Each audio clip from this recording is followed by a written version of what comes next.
Imagine the implications of a weapon with no visible trace, a weapon that could knock out tanks, ships, and planes as fast as the speed of light. The same technology with modifications could disorient and even tranquilize military personnel, rendering them virtually helpless in the battle zone. These are the new weapons of war we will examine in this series. For the past 40 years, the world has been riveted by the threat of nuclear war, and more recently by the prospect of space defenses using lasers and other modern technologies. But while both sides at the Geneva summit will be focusing on these matters, progress is being made in even newer weapons that could render any arms agreement relatively useless. Lightning is the most dramatic form of energy to be found in nature. Scientists have succeeded in creating limited types of artificial lightning, and some think that these could be the forerunners of a new type of directed energy weapon, part of a family of weapons which operate within the radio frequency segment of the electromagnetic spectrum, and are thus referred to as radio frequency weapons. Dr. James Frazier has researched electromagnetic effects for the Air Force for over 10 years, and he, like a small but growing number of weapons experts, feels that radio frequency, or RF weapons, could be the wild card in the ongoing arms race. You could have tremendous amounts of radiative power. And what you did with that power then is a matter of engineering design and what your goal is. Robert Bass, a physicist and PhD in mathematics, is working on U.S. weapons research. He says that the Soviets seem to be ahead in a number of areas, and especially in RF weapons. We are behind the Soviet Union in directed energy weapons based on 60 gigahertz microwave beams. Dr. Bass and others feel the most likely form of Soviet RF weaponry would be high-powered microwaves, similar to a focused, ultra-high-intensity radar beam. It would literally cook humans and knock out computers and electronic surveillance and communications gear. An operational RF weapon, relatively cheap and reusable, could devastate sophisticated and expensive war machinery.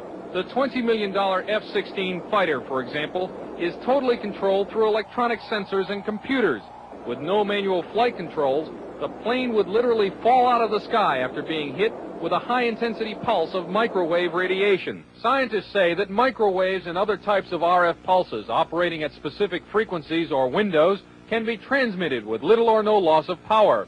Machines known as gyrotrons can produce the massive pulses needed to drive these devices, and it's believed that the Soviet Union has a 3 to 5 year lead in this technology. Over the past year, CNN has repeatedly asked the Department of Defense and the Air Force about radio frequency weapons. After much resistance, DoD finally said that the subject was too sensitive to discuss. In my next report, unexplained cloud-like phenomena which may be evidence of a Soviet breakthrough in RF technology. Chuck DeCaro, CNN Special Assignments.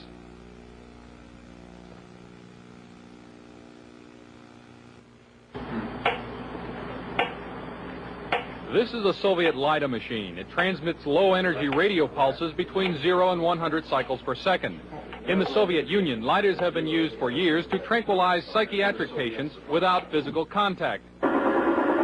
This sound, which is received by shortwave radios in the United States, is generated by another Soviet radio frequency device.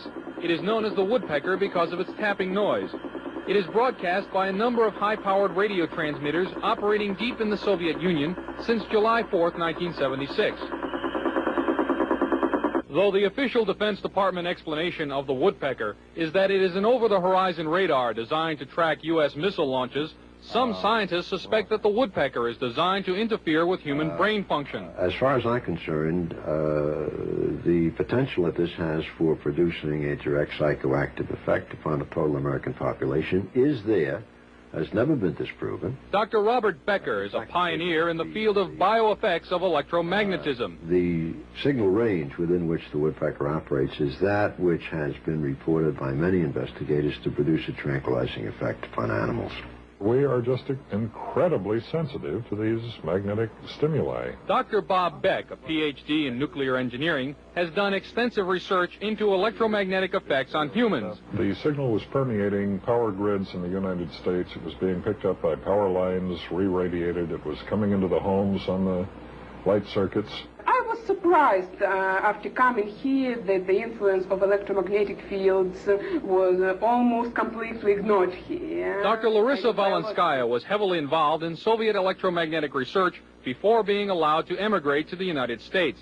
She told CNN about Soviet research in electromagnetic effects. They demonstrated theoretically and also demonstrate experimentally that low frequency, low energy electromagnetic fields also can possess biological efficiency because any field not only carries energy but also carries information. She stated that the research was carried out on orders from the Soviet government. Of course, the military were extremely interested in this potential of remote influence. Is the United States military working in the field of electronic mind control? Officially, the Department of Defense will not comment because the subject area is, quote, too sensitive. But CNN has learned from this government scientist, who did not want to be identified, that a Navy laboratory conducted research into the use of an RF device for counterterrorism and special operations. It's possible to entrain a certain percentage of a population, apparently, with weak magnetic fields. The study also showed that RF signals could dissolve certain types of rat brain cells at a distance, causing disorientation and nausea.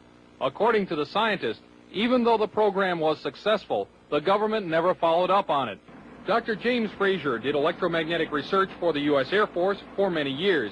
At one time, he proposed a battlefield RF weapon system. You could make an antenna that would be carryable by a helicopter, and that this could be expected to produce a wide variety of symptoms, actually, by humans who happen to be standing in the beam. According to Dr. Fraser, the Air Force never followed up.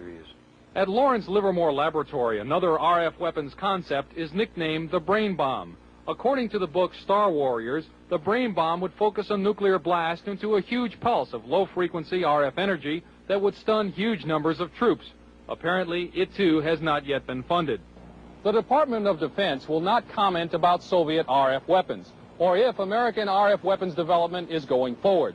However, experts interviewed by CNN say that the Soviets are apparently ahead and could exploit that lead in a surprise strategic move, a move that could have grave consequences for the United States. From Washington, this is Chuck DeCaro, CNN's Special Assignments. This is a Tesla coil. It was invented some 90 years ago, but now a growing number of experts in the United States feel that it may form the basis of a new generation of Soviet weapons. They are known as radio frequency, or RF weapons, because they operate in the radio frequency spectrum. Their existence is noted in this U.S. Department of Defense publication, which says the Soviets could use them to destroy components of missiles, to interfere with radar and other electronic systems, and even to alter human mind functions.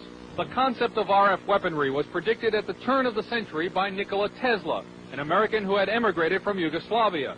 He is best remembered as the man who invented alternating current electricity. In 1899, Tesla built this giant coil which produced 10 million volts of artificial lightning. From it, he theorized the possibility of death rays.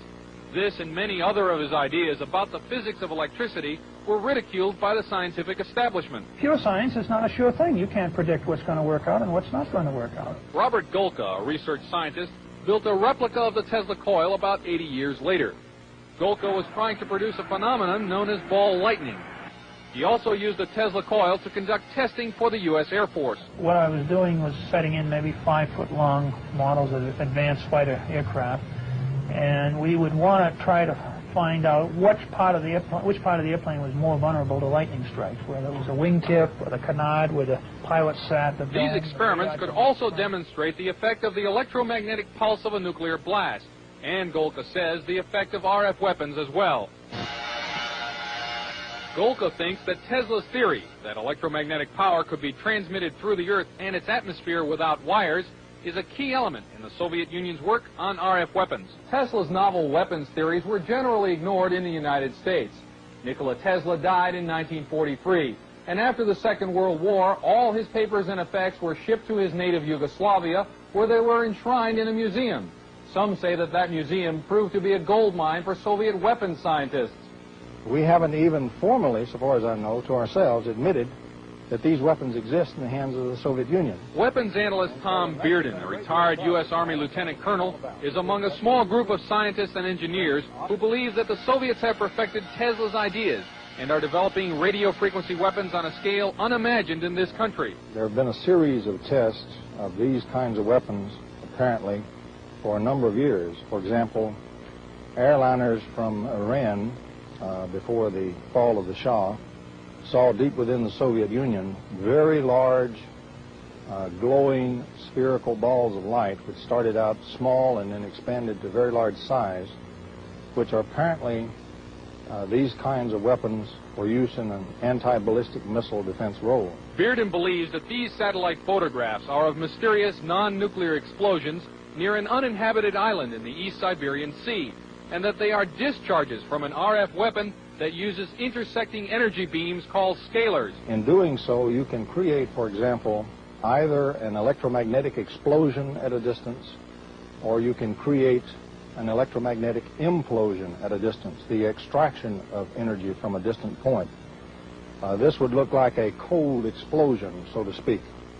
And I believe the thing on April the 9th, 1984, off the coast of Japan, that involved several 747 jet airliners, I believe that incident was a test of a cold explosion weapons. At least it met all the characteristics. Pilot Doug Happ was in one of the 5 airline crews that saw an incredibly large cloud rising from the moonlit overcast below. It looked like a plate coming up through an overcast, but it just kept expanding, and as it got higher, it was apparent that you could see right through the middle of it, so it looked like a big smoke ring.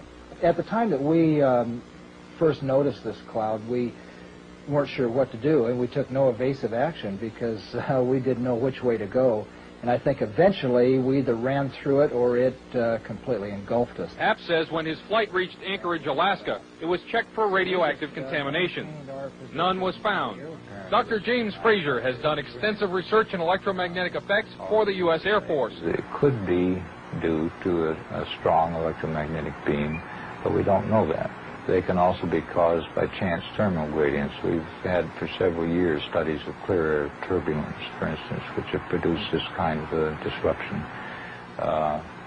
The people who cited those are experienced pilots and should have been familiar with that kind of event, and this apparently was something outside their experience.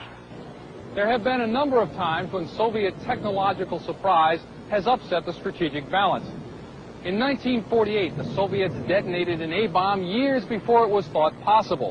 In 1957, the Soviets stunned the world by launching Sputnik 1, the world's first artificial satellite.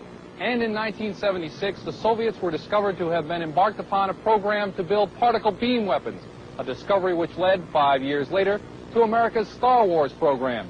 In each case, the United States was able to regain the balance.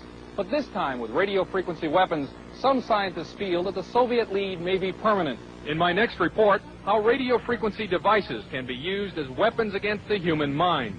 Chuck DeCaro, CNN, on special assignment.